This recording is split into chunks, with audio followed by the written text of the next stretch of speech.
This channel does not promote any violent, harmful, or illegal activities. All content provided by this channel is meant for an educational purpose only. নমস্কার, টিভি9 বাংলায় আরও একবার স্বাগত। Lima রয়েছে আপনাদের সঙ্গে। নজর এই মুহূর্তের বড় খবরের দিকে। মুক্তির আগেই জঙ্গি যোগ স্পষ্ট, আবারও জালে তারিকুল। বহরমপুর জেলে খাগড়াগড় কাণ্ডে ধৃত তারিকুলের সাজার মেয়াদ শেষ হয় গত নভেম্বরে। 2015 থেকেই বহরমপুর জেলে বন্দী তারিকুল। তবে বাংলাদেশি হওয়ায় সাজার মেয়াদ শেষেও ছাড়া হয়নি তারিকুলকে। আর তার বাংলাদেশের ঠিকানা যাচাইয়ের প্রক্রিয়া শুরু করে বহরমপুর জেল কর্তৃপক্ষ। তবে ছাড়ার আগে আবারও জঙ্গি যোগ স্পষ্ট হওয়ায় তারিকুলকে গ্রেফতার করে বেঙ্গল এসটিএফ। আর এই মুহূর্তে দাঁড়িয়ে আরও একবার আপনাদের জানিয়ে রাখতে চাইব, মুক্তির আগেই জঙ্গি যোগ স্পষ্ট, আবারও জলে তারিকুল। এই মুহূর্তে দাঁড়িয়ে বড় খবর। আমরা কথা বলবো আমাদের রিপোর্টারের সঙ্গে। কৌশিক এই মুহূর্তে রয়েছে। কৌশিক, মুক্তির আগে যে জঙ্গি যোগের বিষয়টা সামনে আসছে, এই বিষয়ে এখন অব্দি কি কি জানা যাচ্ছে? কিভাবে সে যোগাযোগ রাখছিল?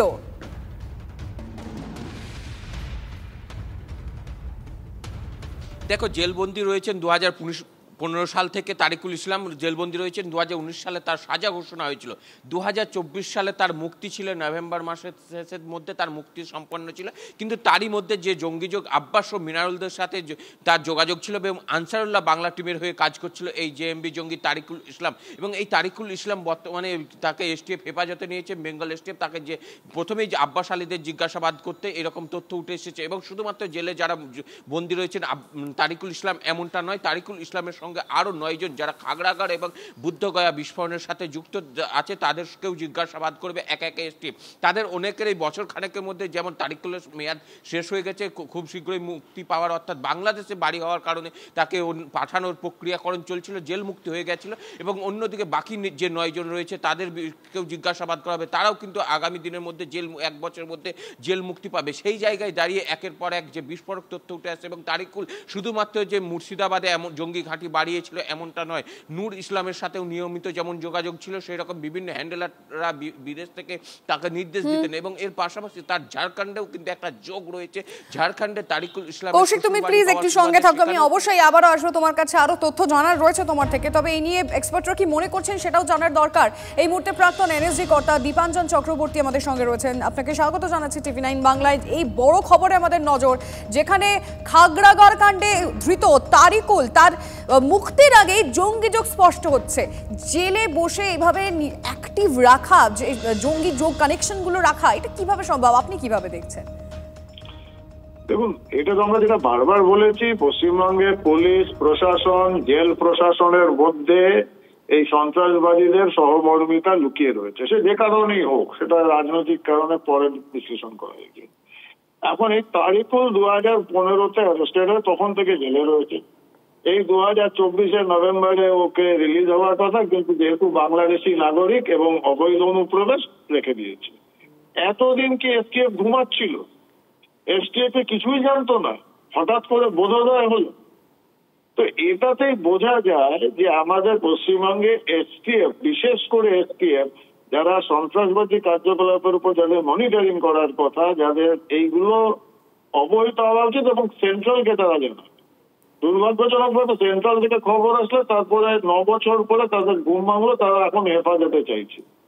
এতদিন কেন নেয়নি 9 বছর ধরে? ওরা জানতোই না। আর সে যদি তারিকুল যদি জেল থেকে বসে সন্ত্রাসবাদী নেটওয়ার্ক চালায়, তাহলে জেল প্রশাসন জেলাকে কেন অ্যারেস্ট করা হচ্ছে না? এটা তো দুর্ভাগ্যের ব্যাপার। এখন দেখুন, এরকম চমকপ্রদ আরো কত ব্রেকিং নিউজ করতে হয় পশ্চিমবাংলায় আপনাদের।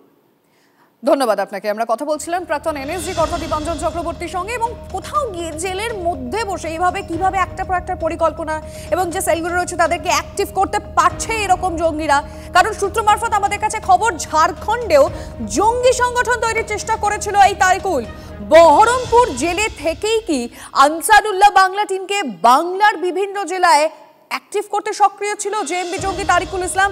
আমি কৌশিকের কাছে আরেকবার চলে যেতে চাইবো। কৌশিক, মানে যেটা দীপাঞ্জন চক্রবর্তী বলছিলেন যে মানে কি সত্যি তো একটা প্রশাসনের ভূমিকা নিয়ে তো প্রশ্ন ওঠে। এবং জেলের মধ্যে যেখানে এভাবে একটার পর একটা পরিকল্পনা করছে, নিজেদের মতো করে প্ল্যানিং করছে এবং সেটা এক্সিকিউট করার দিকে এগোতে পারছে তারা।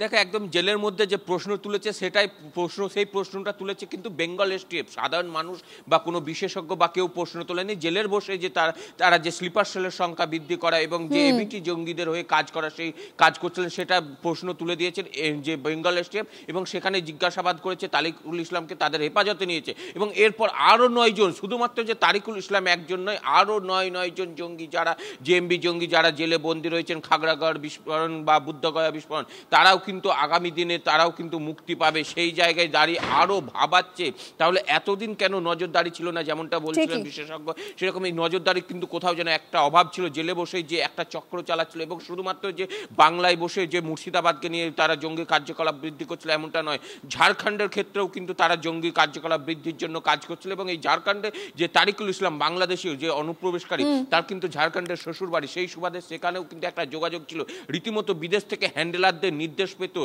সত্যি তো কি করে এগুলো করতে পারছিল তারা জেলে বসে, এই প্রশ্ন তো এখন উঠবে এবং আমরা প্রশ্ন তুলছি না, স্বয়ং এসটিএফ এর তরফ থেকেই প্রশ্ন তোলা হচ্ছে। নজর থাকবে। ধন্যবাদ কৌশিক।